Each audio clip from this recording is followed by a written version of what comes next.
I'm always surprised by this pockets of old history in South Africa that I knew nothing about.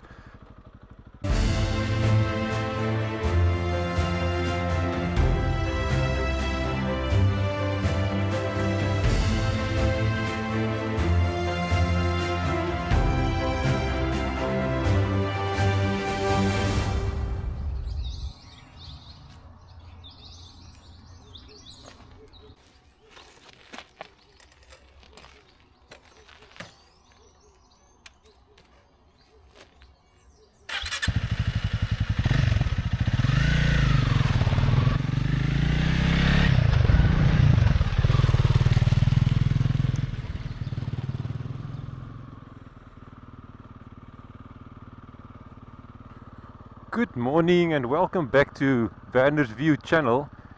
It is great to be back on the bike and to start with a new series of trips. At the moment I'm just finding myself in Philadelphia, but I'm just making a few turns. I just want to show you this beautiful little church in the heart of Philadelphia. Now, Philadelphia is a town just, very close to Cape Town, of course. It is only about 38 kilometers, and Durbanville is even closer at about 23 kilometers. So I just drove through early this morning from Cape Town to Philadelphia. So let's just have a bit of a look at this quaint little town. This town was already established in 1863, so typically starting off as a farm and then built around the church. But there's several very old houses, and you can see there's probably more of the church buildings, the church hall and so on. The older part of the town seemingly a little bit down this road. But it's great to be back on the bike. It's now been about a month and a half since I rode my Karoo trip, and it's just great to be back and start a new series of trips, and I will soon tell you more about it. Now, this is a beautiful little town on the doorstep of Cape Town.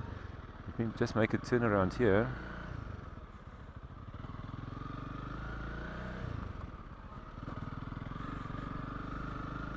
And it's a beautiful morning. It's about 15 degrees, so a little bit chilly, but no wind, and it is a beautiful sunrise just around 7 o'clock this morning.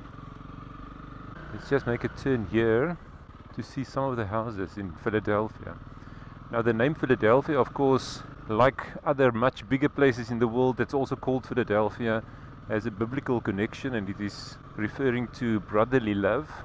So why this town has been also given this name, there must be some brotherly love connection somewhere, but certainly a beautiful name.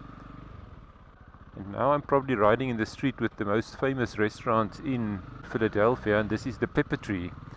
Indeed, it is situated here underneath a pepper tree. It's just a coffee shop restaurant that is quite famous, and people come from Cape Town quite a bit to come and eat here.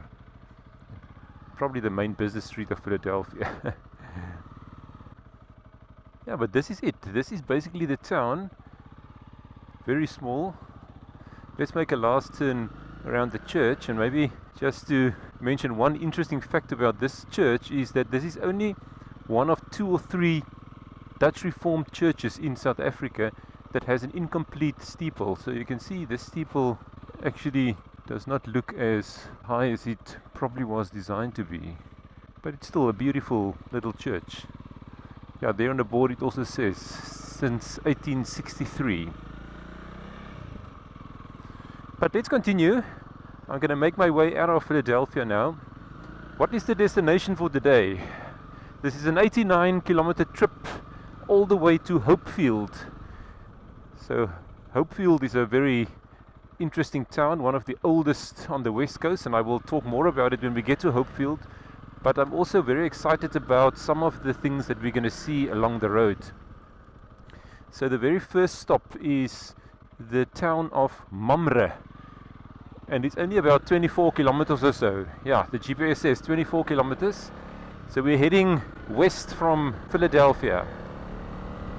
Thanks for joining me once again on a trip on Vantage View channel. So Philadelphia is very much situated here in the southern parts of the Swartland, which is of course the main wheat producing part of South Africa. Very close to the N7. We will cross the N7 now. That is of course the main national highway connecting Cape Town with Namibia. Although it is a bit of a chilly start, the temperatures today is actually going to be quite pleasant, so it should be heating up quite a bit from now. Yeah, so here we are crossing underneath the bridge of the N7, but we're just going to head straight on.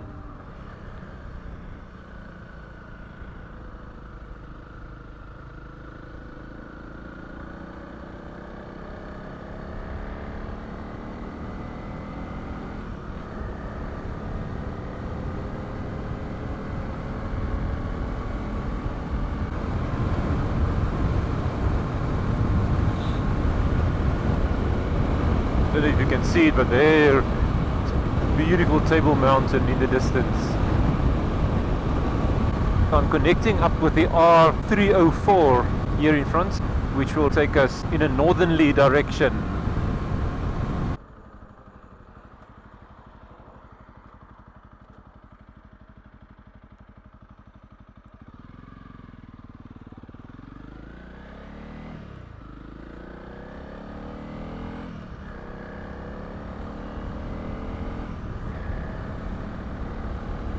I am of course doing this trip again with my trusted Honda CRF 300 Rally.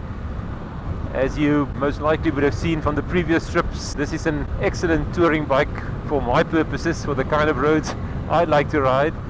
And I will certainly talk a bit more about the bike and other aspects of the bike in the next few videos. But as for the trip for today, the plan is to ride all the way to Hopefield, and we will pass through some interesting places. The first place is, as I mentioned, Mamre, but we will also then go on to pass through the quaint little town of Darling, which has got quite an interesting history. And along the way we will stop at one or two interesting places. When I checked a bit on this route, I was surprised by how many interesting places you can find just driving this road from Philadelphia to Hopefield. And as you know me, I love the dirt roads. We are on tar at the moment, but we will have some dirt roads also on this trip after Darling. I must just say thank you very much to everybody that commented on my previous trip, the trip through the Little Karoo. That to me was a very enjoyable trip. It was great to make the videos and to share the videos with you, and I was overwhelmed by the response. Thank you very much. I appreciate every comment. I try to respond to every comment, and I will try and bring again to you an interesting trip over the next 2 days. We've now reached the road to Mamre, so we need to turn again. But yeah, this is Atlantis that we are riding through at the moment. We've now reached the turn-off to Mamre. It is here where the horses are just walking freely next to the road. Welcome to Mamre. This town is very well known for the Moravian church that established a missionary station here and a church here already in 1808. So the church here was built in 1808, and it took about 10 years to complete. So in 1818 it was completed. As you can hear from these dates, it makes it one of the oldest churches in South Africa.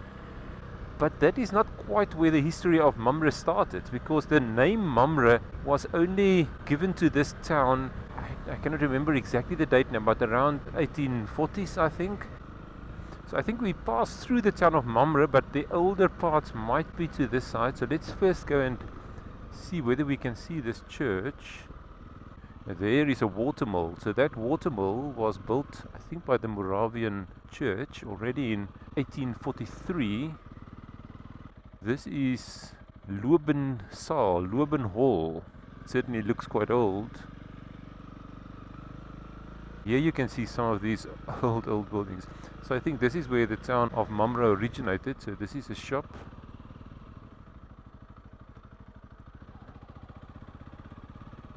Yeah. I'm always surprised by this pockets of old history in South Africa that I knew nothing about. When I planned this trip, I wasn't even aware of the town of Mamre in this road, but look at this church. So this must be the Moravian church. This is just beautiful. Yes, 1818. So you can see this is the church that was completed in 1818. Let me just make a stop here.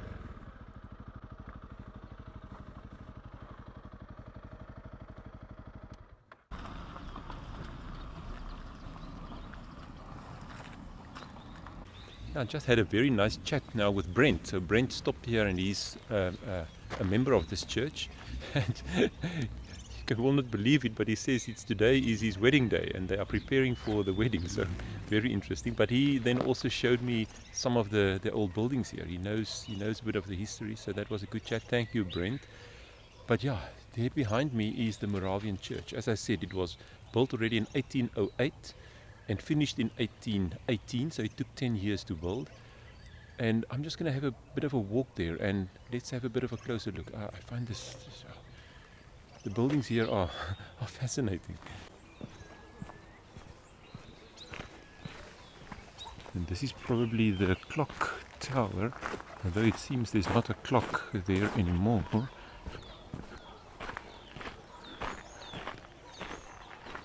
Oh, the clock is there at the top now. Not sure if you're able to see this. Let's walk this way around. You also see the rope here on the clock.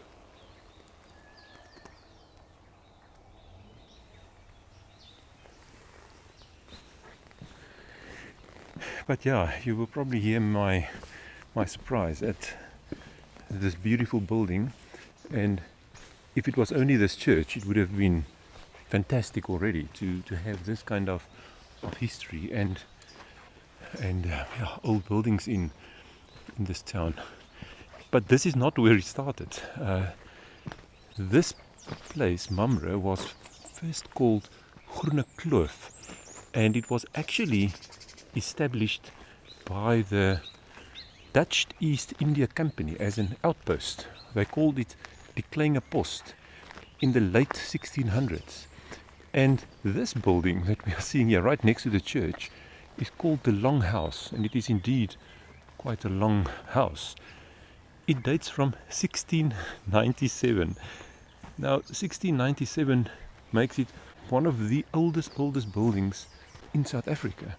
So let's just see what the Long House looks like on this side. Yeah, you can see indeed, I mean, look how it is built to support these walls. Now the Kleine Post was, as I said, built by or established by the Dutch East India Company to manage conflict between the colonial farmers that started to establish themselves in this part and the Kuku tribe. Longhouse is now probably the oldest building, but it was then abandoned by the Dutch East India Company in 1791. And then it was took over by the Moravian Church. So all of this is now part of the buildings of the Moravian Church. Yeah, fascinating. If you just walk around the church a bit to the backside, you will see this little section. It was actually added later. And at the top of the gable it says 1918. So it was actually added 100 years after the main church was completed.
Now let's just take a bit of a further ride through this fascinating little town.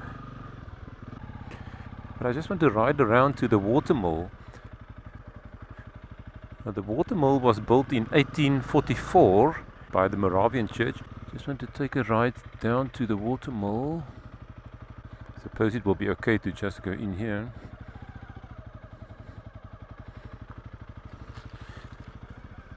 So this is the water mill.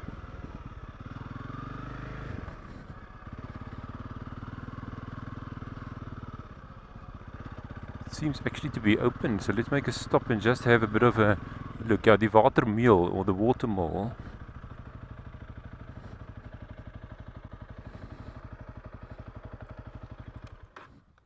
Just checked, the town of Mamre was actually named Mamre only in 1854. So before that it was called the Groene Kloof. So I find this intertwining history of the town quite fascinating. But yeah, this building is really abandoned.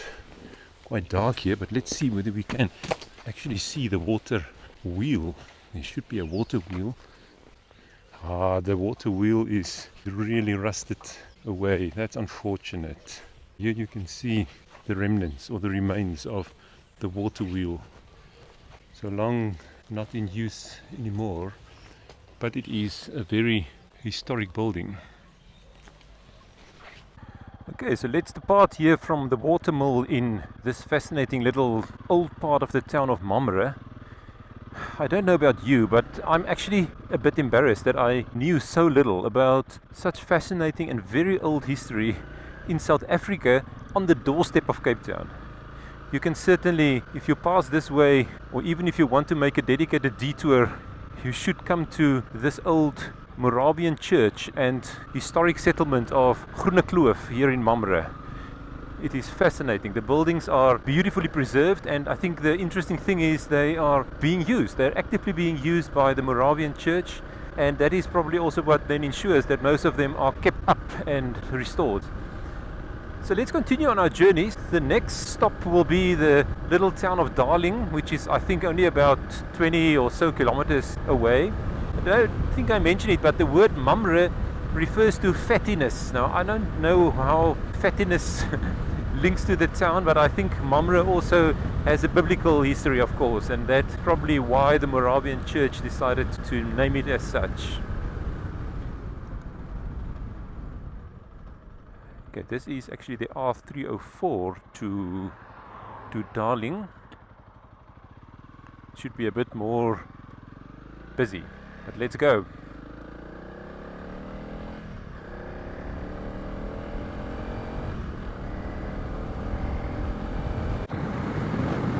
Yeah, so this tar road to Darling makes for quite some fun and faster riding. Now, as I mentioned in previous videos, I bought this bike, what is it, probably now about 7 months ago. It is now April 2025. I bought this bike in October 2024. I just love how it rides. Of course, it's not a fast bike, so if you are interested in very fast riding on tar roads, then this is not the bike for you. But for the kind of roads I'm looking for, this is great. And we will certainly be looking to do some more dirt roads even in this very trip. But the thing that I like about this bike is that it is set up such that it can go quite long distances. It's got quite a large fuel tank, 12.8 liters. I can ride easily 350 k's on a tank of fuel. But what I like the most is that I can take any road I wish to ride, because this bike is just set up for dual kind of riding, off-road, on-road, and I can do this with confidence. And I think if you've watched some of the videos that I've posted before, for example through the Cederberg, Wuppertal area, where I probably rode the roughest roads of my trip so far, although I struggled a bit, the bike did fine. So I'm still learning to ride this bike in all kinds of conditions, but I suspect we will not be challenged so much on the trip for today and maybe the next few trips, but I'm still looking for the back roads. Yeah, let's enjoy this easy cruise to Darling. So we're now here at the start of the town of Darling, quite a welcoming lane of eucalyptus here at the start of the town. If you enter from the R304. Now Darling is quite a famous town in South Africa, and I think probably made most famous by the performer Pieter Dirk Uys and his alter persona Tannie Evita Bezuidenhout, because this is the place where he established a small theatre and cabaret venue to host his shows. And I think he has spent many years, even during apartheid and after apartheid, to fight the system and to expose it for what it was. And his place where he does it has also got a lot of memorabilia to reflect on this. So I'm just going to make a ride through the town. But the town itself has got, of course, an English history. It was already established in 1853, and it is named after Charles Henry Darling, which was the governor at the Cape at that time. I think we are now at the main business hub of the town of Darling. Just going to take a ride around the church. As you know me by now, I think most small towns in South Africa is almost defined by the church, the focal point of the towns. And indeed, there is the Dutch Reformed Church of Darling. I don't have any history on this church. It certainly doesn't look as old as some of the churches that we've seen in previous trips, and certainly not in the same league as the Moravian church in Mamre. But yeah, it is still here in the center of the town, and it is prominently placed. But I just want to maybe make a quick stop at Evita se Perron. That is what the place of Pieter Dirk Uys is called. It is actually the old train station in Darling, and what he did apparently was he bought that train station when it was abandoned, and he called it Evita se Perron because perron, of course, in Afrikaans is the platform for the train where it stops. But it is a very clever wordplay with Evita se Perron to reflect on Evita Perron of Argentina. So here where this pink fence is, the wagon wheel motif, this is Evita se Perron. It's a theatre, and he established it in 1996. Although it does look a bit closed at the moment, it's actually a... Oh, no, the restaurant seems to be open. It is a restaurant as well. Just make a quick stop.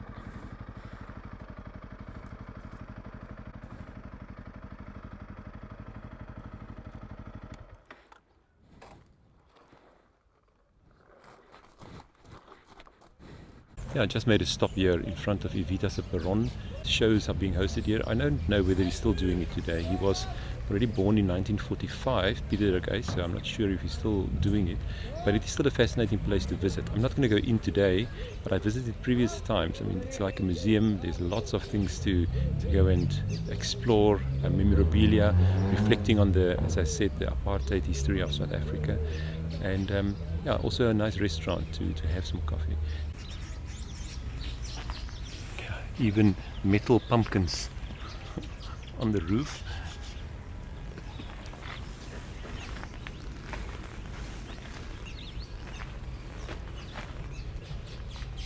So yeah, it's got a cabaret venue, it's got a museum, it's got an outside area which he calls Jurassic Park. So that is, I suppose, remnants of the old apartheid era. And certainly well worth a visit.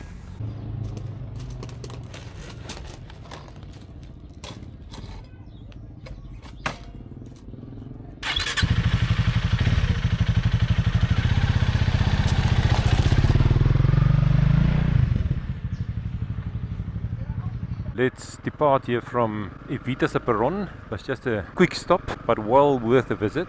So we're going to leave Darling now on our way to Hopefield. Well, I'm not taking the main tar road to Hopefield. I'm taking, of course, the back road. I think this will become a dirt road very soon. I hope so. I think it is time for some dirt road riding again, or too much tar road riding to my liking. Although I must say it was a fascinating trip so far. To me, the highlight so far is that little stop in Mamre. It was not just extraordinary.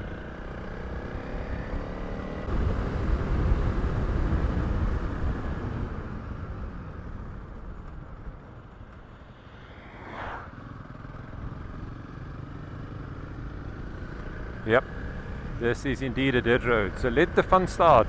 I have no idea what the condition of this road is. There is a sign here that the scraper is busy, so that is good news, because typically if these roads are scraped quite often, they are in very good condition. But there's a very particular reason also why I'm taking this dirt road. We are not done with history for for this trip, and we're really dealing with different eras of history. We've now seen the first establishment of Groene Kloof or Mamre in the late 1600s. We saw the establishment of the Moravian Church in the 1800s. But there is a particular monument that I just want to visit now. It is called the Hildebrand Monument, and this dates to the period of the Anglo-Boer War. And that war, of course, took place in 1899 to 1902. And it is interesting that there is a memorial to a person called C.P. Hildebrand, so close to Darling. So I will talk a bit more about this monument and why it has been erected there when we get there. So let me just negotiate this dusty section a bit.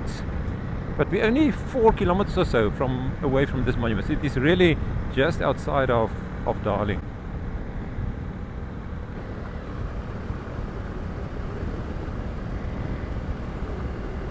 But the dirt roads, I've said it many times before on this channel, the moment you get onto dirt roads, yes, you need to be a bit more alert about road conditions, but it just feels so much more enjoyable. And typically dirt roads are less busy than the tar roads. So here we are crossing the railway line. So of course this is the railway line that also crosses there at Evita's Perron in Darling.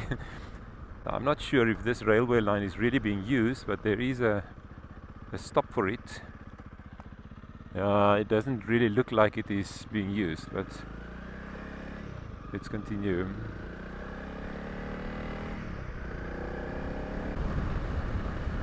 I can already see the monument there in the distance. I'm just not sure how easy is it to get to it, because it's not right next to the road. Let me see whether there's an approach road that I can take to get there. The GPS is saying there is a turn off in about half a kilometer to the right, so hopefully that will bring us closer. It's interesting to have a monument here in what feels like the middle of nowhere. I mean, it is, yes, close to the town of Darling, but it's really here in the veld. Okay, let me just see. It seems like it's... it seems like we might not be able to get that close. It's very unfortunate.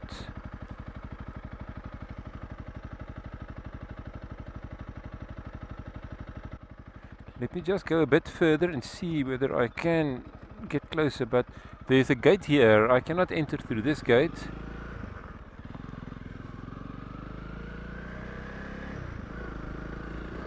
But there is another road that just takes a bit of a further turn. Let me just see if that is maybe an option.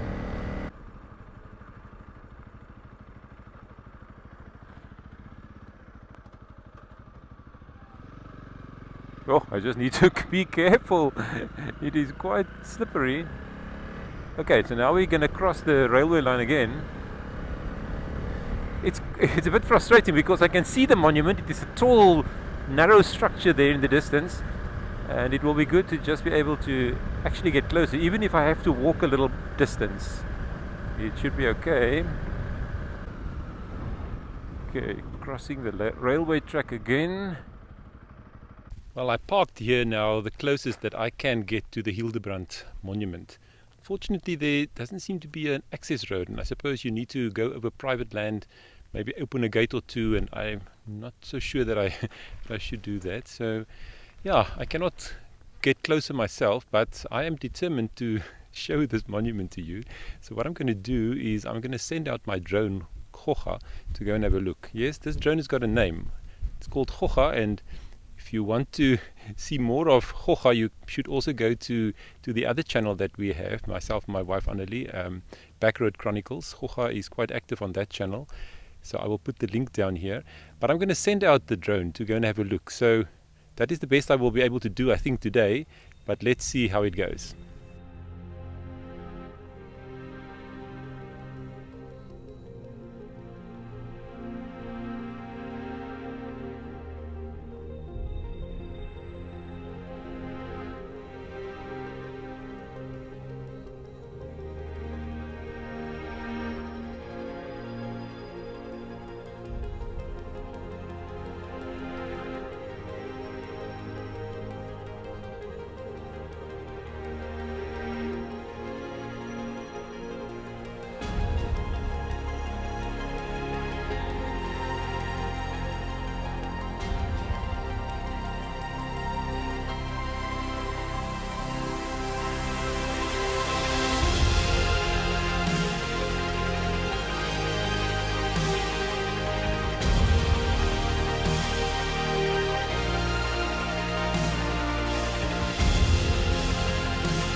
Just for some more background on this monument, as I mentioned on the ride here, this monument is closely associated with the Anglo-Boer War that took place 1899 to 1902.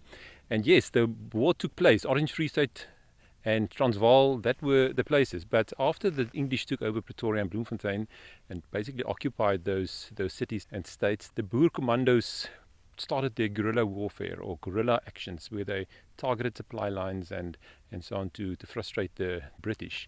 And what is significant about this place, just outside of Darling, now of course this is very close to Cape Town, it's very far south, close, very far away from the Orange Free State and also the Transvaal at that time, was that a commando actually penetrated this far down. The Maritz Commando actually came to this area, which is the furthest south and to the west that any Boer commando came during the war. And at this very point, or this very place, Field Cornet C.P. Hildebrand actually lost his life in 1901 in fighting. And this is why the monument was erected. He was originally from Lichtenburg, and yeah, this monument is then a testament to how severe that fighting was and how determined the Boers were to continue the fight. But in the end, it was, of course, a lost war for the Boers. And yeah, it's maybe a bit sad to think that the people came this far Field Cornet C.P. Hildebrand came this far to simply come and lose his life. I find this kind of history fascinating. I think this whole trip is interesting snippets of history. Yeah, I'm not sure who erected the monument, but it's certainly a tall structure, and yeah, keeping the memory alive of what the Boers did during that time. Fascinating. So while I now made a stop here to stretch some legs, have a bit of water, just taking a bit of a break, I think it's a good time maybe to just talk a little bit about this bike. For those of you that watched my previous series through the Karoo, you will remember that every video had a bit of information about this bike and what I did to modify it a bit, and I'm going to continue with this in the next few trips. So for this trip, I'm just going to recap a little bit what I talked about in about the previous 7 videos in the Karoo. So for those of you that have not seen it and you want more details on what I did to the bike and how I set it up, please go and have a look at the videos.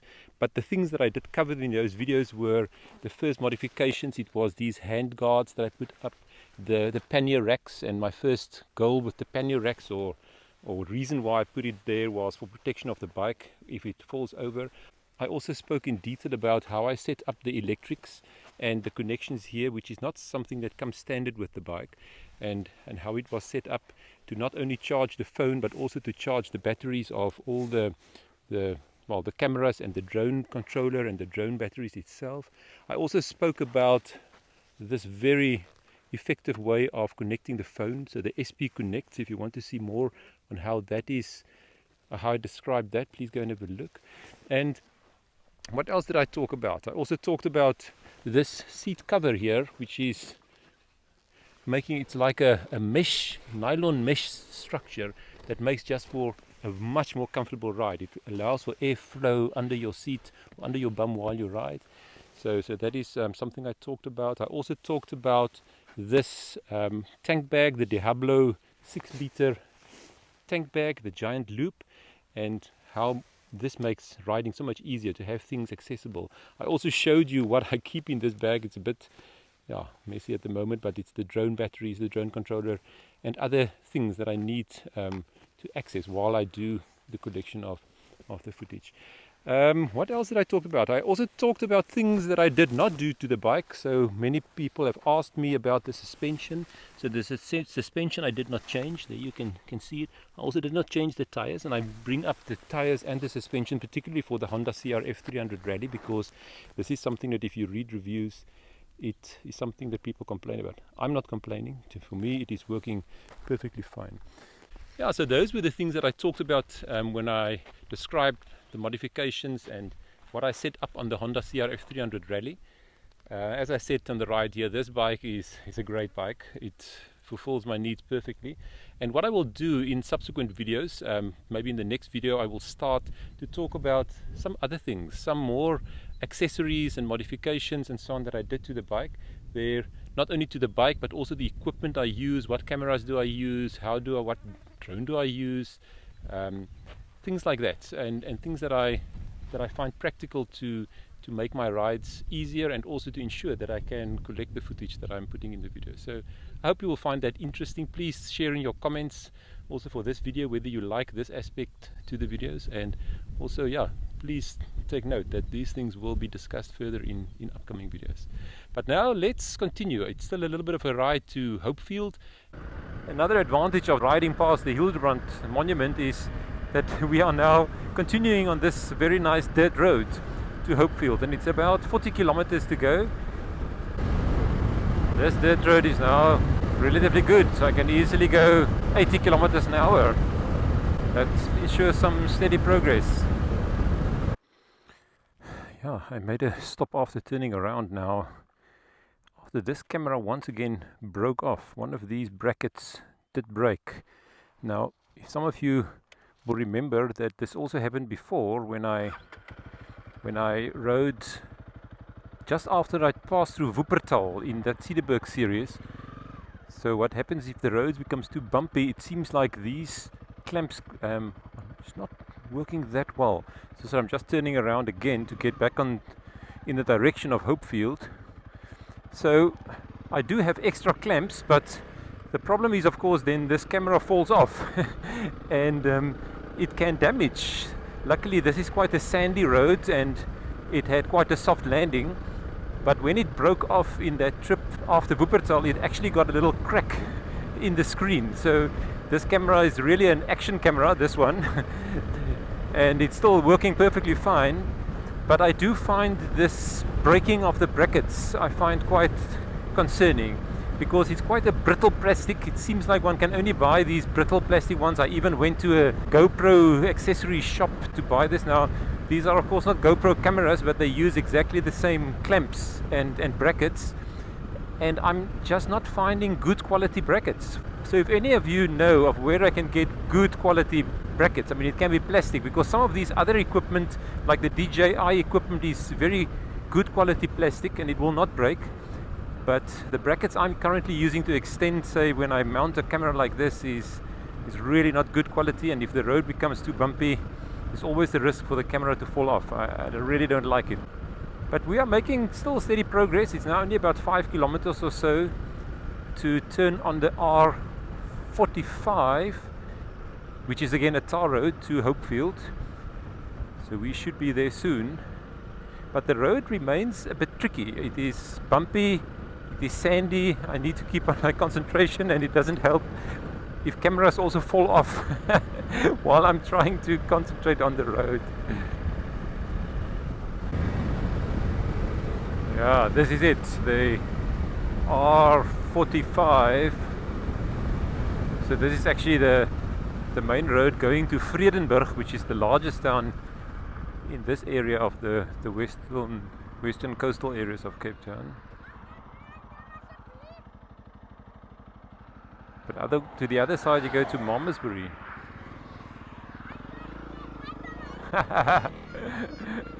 I'm not quite sure what they are shouting, but I think they want me to rev the bike. Okay, so Hopefield is now another 13 kilometers on a bigger tar road. So we will be there soon.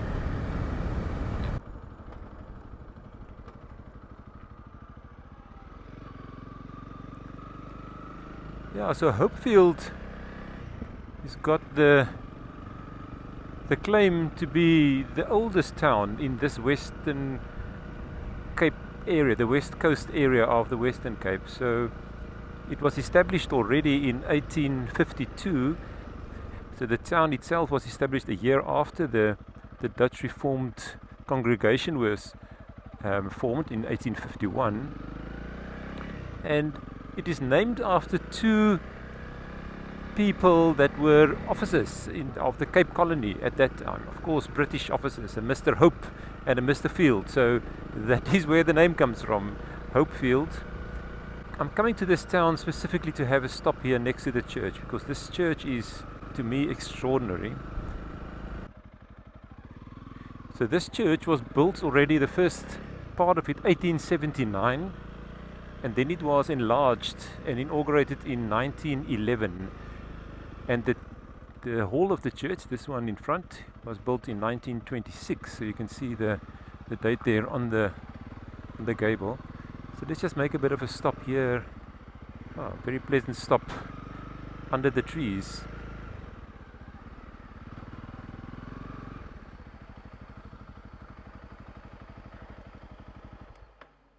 Yeah, I made a stop here in the church grounds of the Hopefield Dutch Reformed Church.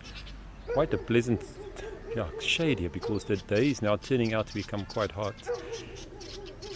You hear even the birds are singing. But let's just have a closer look at this church.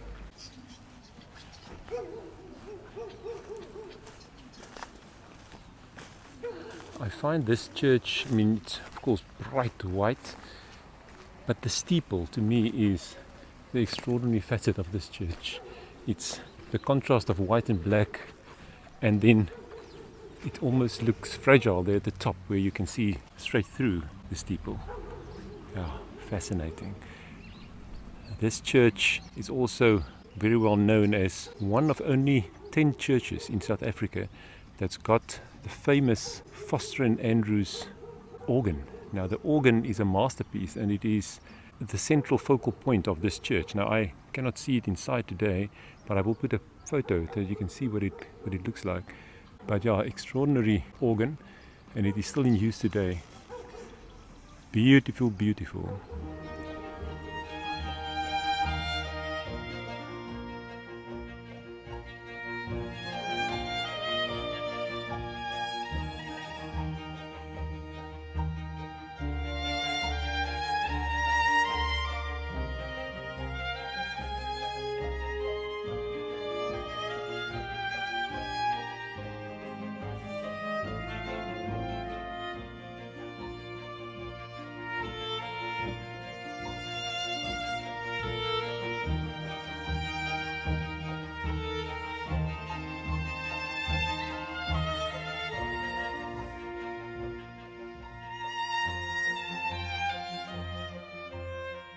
This is now bringing me to the end of this video, this first trip of the series. Thank you very much for joining me. I found it fascinating. I learned a lot of new things. I think departing there from the small little town of Philadelphia and then making the stop in Mamre, wasn't that special? I found it fascinating. I hope you share my enthusiasm for just exploring and then finding these wonderful historical things there. The history is quite intertwined there in Mamre. But yeah, also very enjoyable stops at Darling, and of course now the Hildebrand monument. Yeah, that was interesting, although I couldn't get close, but Hocha took us there. And now finally here in Hopefield. So thank you very much for joining me on this trip. If you enjoyed the video, please give me a thumbs up and subscribe to the channel. I will continue shortly from Hopefield, and yeah, please look out for the next video to see where I'm going next. All the best. Bye bye.